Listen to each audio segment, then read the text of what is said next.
I sit here and the news has come out that Charlie Dixon has retired. I never thought someone like Charlie Dixon would have an impact on whether or not I would cry over a retiree. But him retiring definitely caught me, and whether it's just been one of those days, it's always hard to fathom a retirement, because you sit here and he has banged up his body to no means. He's been through hell. He's done everything possible, got everything out of himself, and I think we all knew at the end of last year that he was pretty much done after this year when he signed his 1-year extension. At times there was actually a glimmer of hope that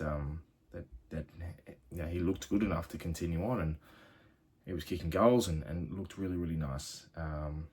But at the end of the day, we all saw it as fans, and it's unfortunate to sit here and say Charlie Dixon's retired, because he was a key pillar of the Port Adelaide Football Club for the last 8 or 9 years. Brought in for 2016, was touted the missing piece. Wasn't quite what we wanted in that year. Was a 3-time leading goal kicker of Port Adelaide. 221 games in total and 357 goals is not a bad return. It's not the best return as a forward, but I'm not here to criticise that, because Charlie was in his prime. Charlie Dixon in his prime and on his day was the scariest footballer on the field.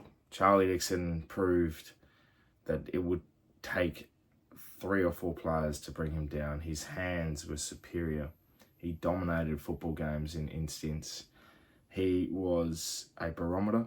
He set the tone, and when we needed a lift, Charlie did lift us. He got his arm up. He did the fist pump. He let the people know that he was there. And he was the number 1 target for Port Adelaide.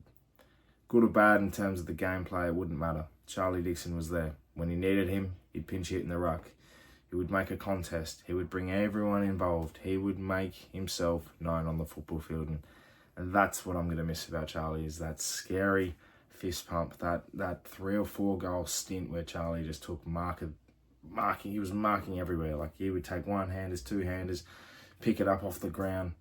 His hands were that big. The football was too small. He was an integral part of the Port Adelaide Football Club for many years, and the number 1 target up forward.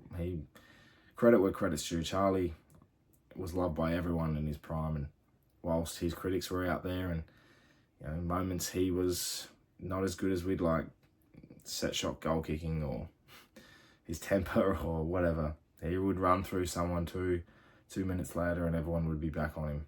And that's what I'm going to miss about Charlie. And whilst it's sad to retire, he's going out on his sort of terms, I think, saying, enough's enough. And at the end of the day, we will get to that point. And for Charlie, it's now. And I know he's going to do so well post footy. He loves his cars. He's always making himself known, and I think Charlie Dixon's going to be very well off. But I'm going to miss Charlie Dixon. He was a personal favourite. He, like I said, he lifted everyone. He just knew how to get the people going, and everyone looked up to him. And as I said, he was a barometer. Like, look at the kids like Butters, Rosie, Dersmer when he was here. All of the young small forwards around him. He would lift everyone up a notch. He was, integral to Todd Marshall's, improvement. Ollie Lord has obviously taken some strain from that. He was just everything, and All Australian in 2020. His COVID year was one of the best from a forward, and I nod my head to Charlie. I'm going to watch his highlights over and over and sit here and go, yeah, Charlie Dixon was the real deal. And my God, he was a scary, scary human being. I sign off with thank you, Charlie, for everything you've done for Port Adelaide. I look forward to seeing what he does in the future. And I look forward to seeing how Port Adelaide goes without a Charlie Dixon on the list. But for now, it's the hardest part of the year. saying goodbyes and seeing what comes next. Thank you, Charlie. All the very best.